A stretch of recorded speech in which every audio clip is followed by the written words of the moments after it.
Yang dalam kurung ini belum saya hilangkan. Saya biarkan dulu.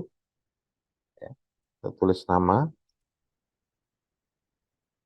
tanpa gelar. Ya. Kemudian Fakultas Hukum Universitas Pancasila. Oke. Email langsung ditimpa. Gitu ya. Oke. Nah, ini kita rubah dulu, jangan sampai besar. Oke. Marbun F Pancasila. .ac.id. Nah, ini harus sampai berwarna biru. Nah, ya. Saya belum hapus. Terus kemudian kita lihat abstraknya. Abstraknya ada dua model ya. Satu, dua. Artinya ini yang bahasa Inggris, ya, dan ini yang bahasa Indonesia. Ya, berarti saya kerjakan yang bahasa Indonesianya dulu. Ya, sambil dari sini. Dia minta sekitar 150 sampai 200 kata. Ya. kalau ternyata bahasa Inggrisnya sama juga 150 sampai 200, maka abstrak bahasa Indonesianya jangan sampai mentok di 200. Ya. Usahakan cukup 150 karena nanti ketika dirubah ke bahasa Inggris gitu ya, biasanya itu lebih dari 150 ya. Nah, sehingga dikhawatirkan kalau kita buat abstrak 200 ketika jadi bahasa Inggris malah bisa jadi 220 atau 250.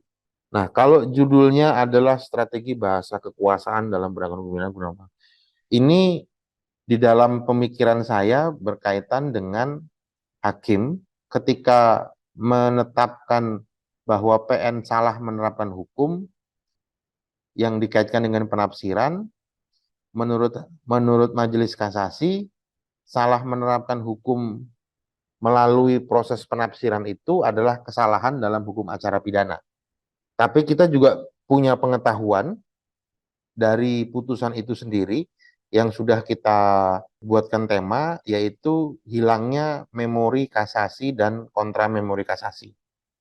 Sehingga kita tidak tahu apakah benar yang didalilkan oleh penuntut umum dalam permohonan kasasinya adalah merupakan salah penerapan hukum ataukah memang hakim salah dalam hukum acara pidana. Ini pun tidak apa namanya ya, karena kasasi itu adalah putusan akhir gitu ya.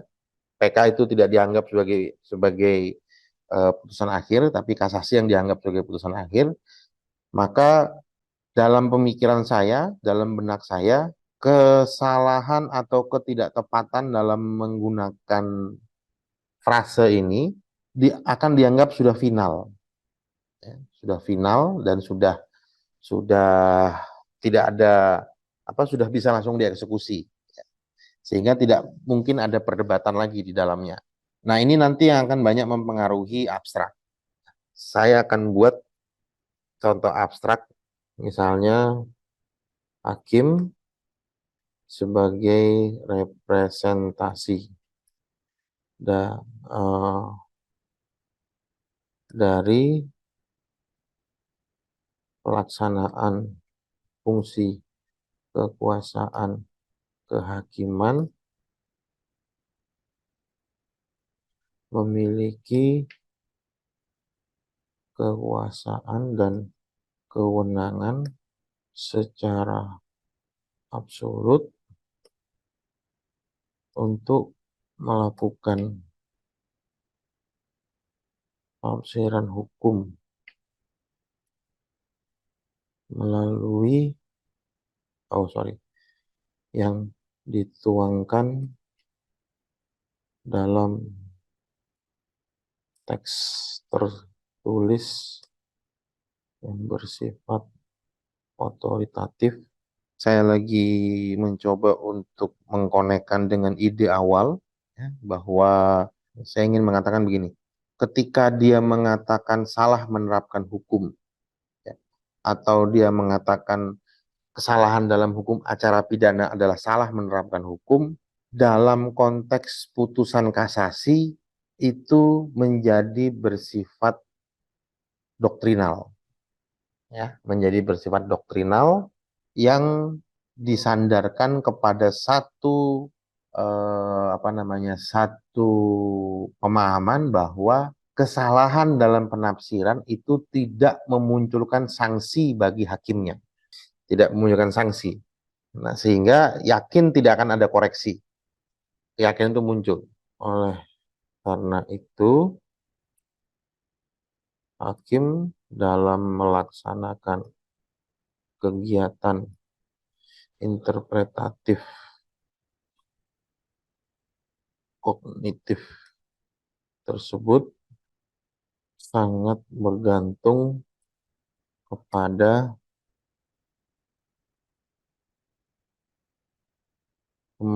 pemahamannya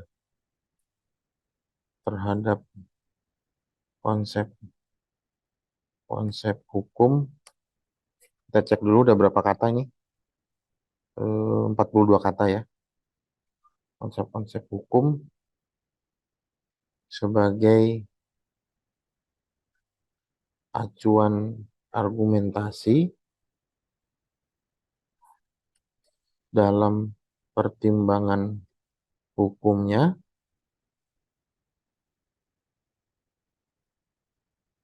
menjadi tidak terlacak keabsahan secara teoretis. Nah, kita perlu melihat petunjuk yang lebih lanjut nih ya. Jadi abstrak itu berisi sari tulisan yang membuat permasalahan yang ditulis, metode jika diperlukan, dan kesimpulan naskah.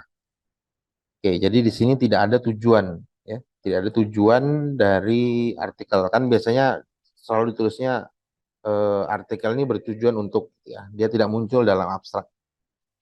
Nah, maka kita cukup menyampaikan landasan permasalahan. Kekeliruan epistemologis dalam pertimbangan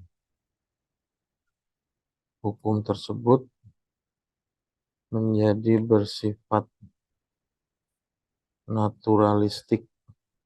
Naturalistik itu satu konsep saya ambil dari filsafat naturalistik yang mengatakan bahwa apa yang dianggap baik itu adalah benar, atau apa yang dianggap benar itu adalah baik. Tapi saya tidak bahas itu nanti, ya, saya hanya meminjam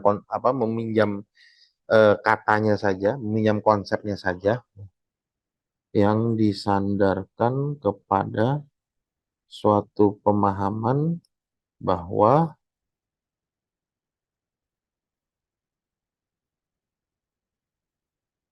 ketidaktepatan makna terhadap suatu konsep adalah ketiadaan pemberian sanksi bagi hakim pemutus. Oh, nggak usah pakai istilah pemutus. Nanti kecampur dengan ranah bidang hukum lain. Hakim tersebut. Kita cek dulu nih, udah berapa kata? Sudah 81. Ya, udah 81. Udah mulai harus hati-hati. Sebagaimana tertuang dalam putusan Mahkamah Agung nomor, kita lihat dulu sini, kita hilangkan, kita ubah dulu jadi Cambria, kemudian ya ukurannya 11, di mana judek juris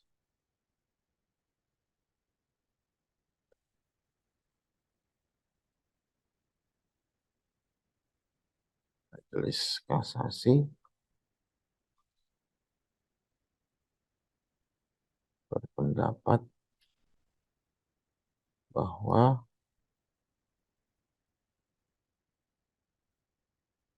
peradilan tingkat pertama, saya cek dulu, udah 98, ya, melakukan pelanggaran hukum acara pidana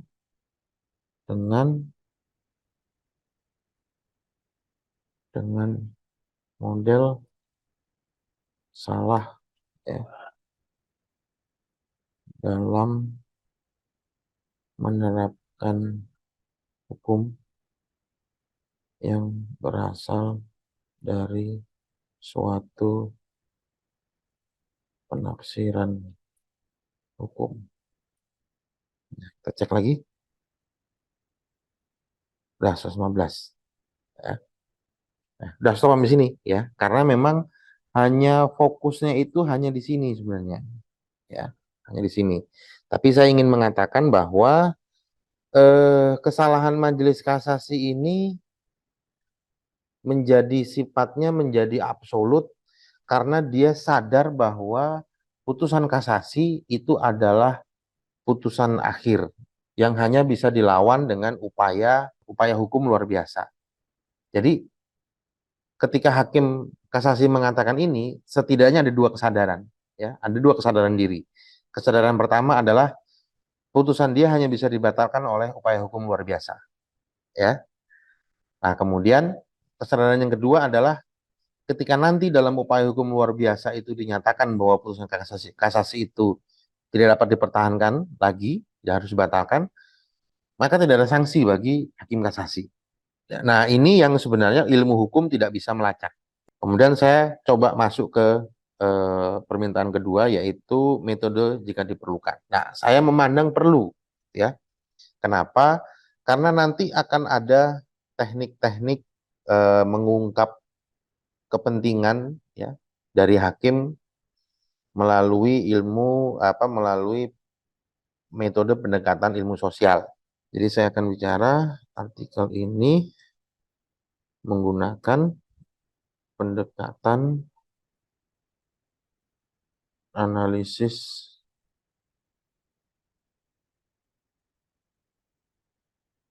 Enggak, saya pakai ini aja.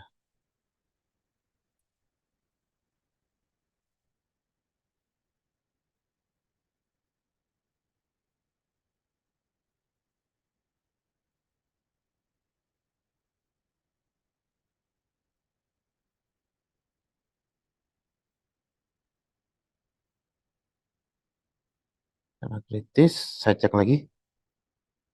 126, ya. Selain pendekatan dalam ilmu hukum,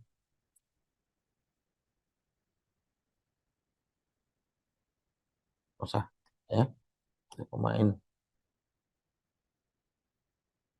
Nah, pendekatan trikotomi relasi ini memang suatu model pendekatan yang saya konstruksikan hanya khusus untuk mengkaji proses penegakan hukum pidana, ya. Nah, ini lagi-lagi saya ingatkan ini style saya, ya, style saya yang saya yakin nggak mungkin bisa diikuti oleh orang lain. Nah, Anda harus bisa menemukan style sendiri, ya. Tapi nanti saya akan coba, ya, di video yang lain saya akan coba untuk buatkan video yang menggunakan style pada umumnya. Style pada umum itu artinya style yang umum orang hukum gunakan. Ini karena permintaan dari jurnalnya, ya, untuk studi interdisipliner, makanya saya tidak menggunakan istilah-istilah yang ada dalam ilmu hukum secara mayoritas, gitu. Kemudian adapun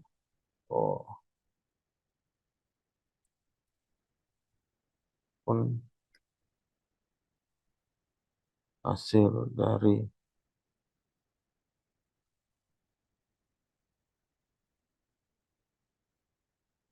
penelitian ini menunjukkan adanya. Jadi kalau saya masukkan misalnya, ya, ini gitu, ya. Nah, kerangka berpikir saya adalah ini perkara korupsi, ya. Perkara korupsi yang banyak tekanan, ya, bagi hakim untuk tidak membebaskan pelaku tindak pidana korupsi. Sehingga, gitu ya, sehingga ini asumsinya adalah sehingga rumusan atau konstruksi argumentasi itu mengalami kesesatan berpikir dalam mengambil relevansi premis-premisnya. Sehingga penggunaan bahasa antara salah menerapkan hukum dengan kesalahan dalam hukum acara pidana itu dijustifikasi dan dilegitimasi oleh dua kesadaran diri tadi dan juga bersembunyi di balik arena yang dikuasai. Itu background pemikiran saya.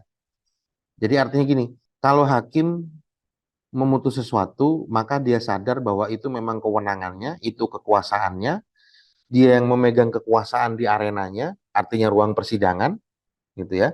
Makanya banyak mitos-mitos yang mengatakan bahwa hakim itu adalah Tuhan di dalam persidangan, ya, bisa ngusir siapapun, ya. Maka tidak memunculkan kekhawatiran dalam dirinya apakah penggunaan konsepnya sudah benar atau tidak. Kalaupun ada, tapi tidak sedalam akademisi. Nah, itu yang kemudian menjadi background saya dalam berpikir terhadap persoalan dalam putusan tersebut. Jadi, adapun hasil penelitian ini menunjukkan adanya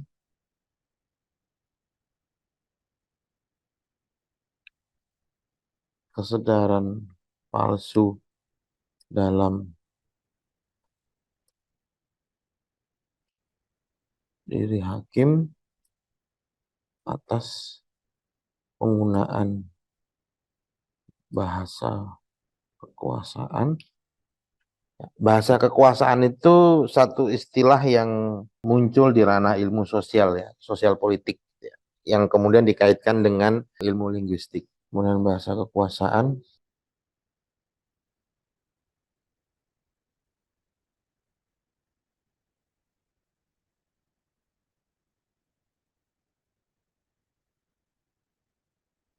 kita cek lagi, 151.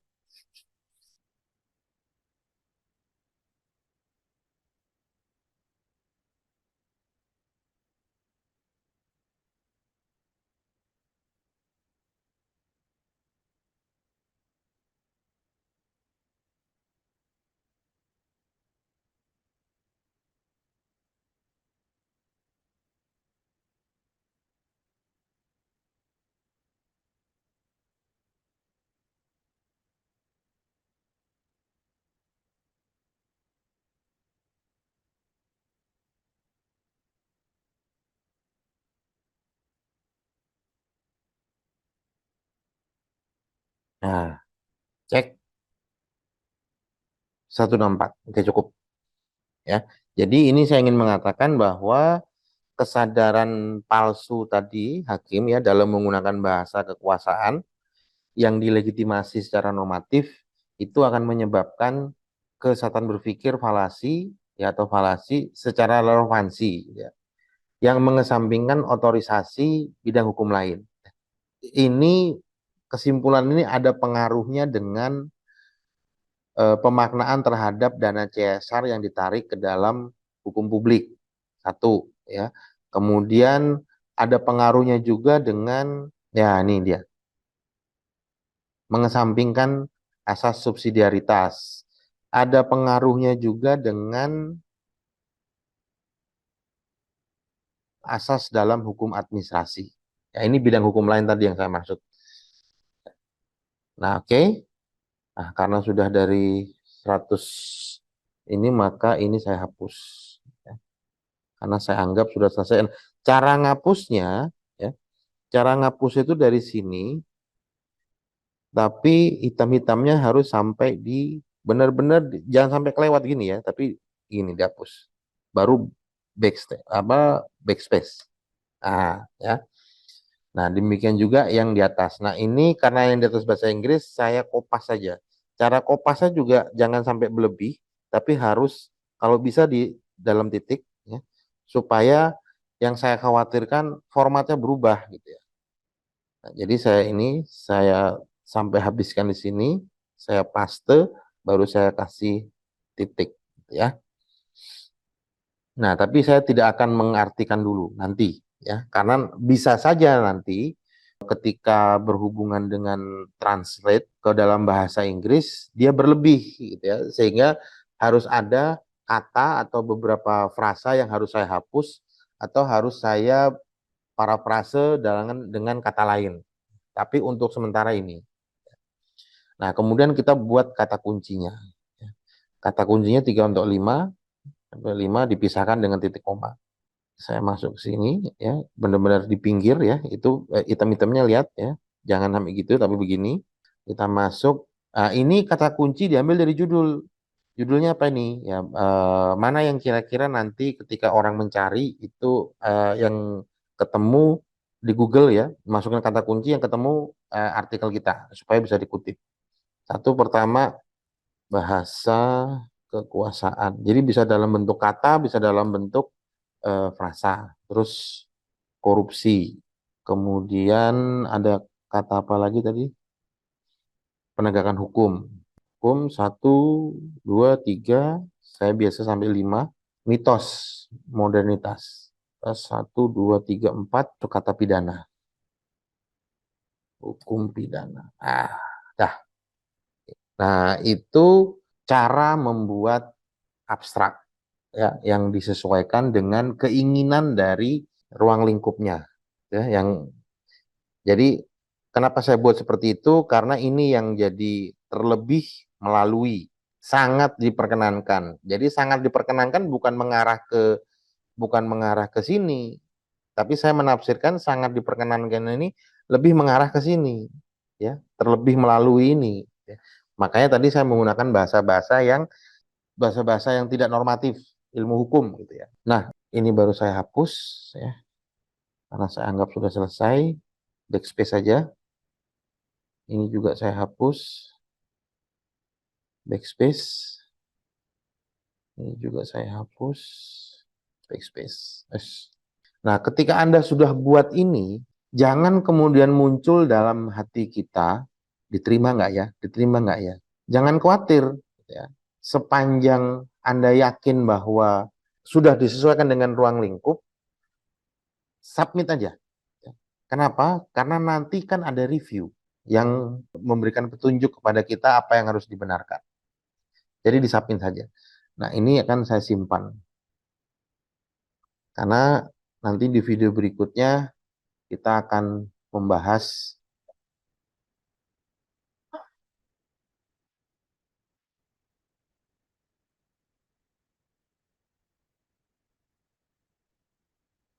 saya taruh di Juni dengan judul yang tadi. Nah, ya, saya save as.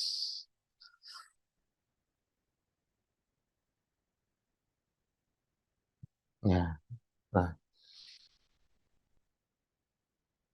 tinggal kita minggu depan atau video-video berikutnya kita akan bahas tentang teknik mencari referensi.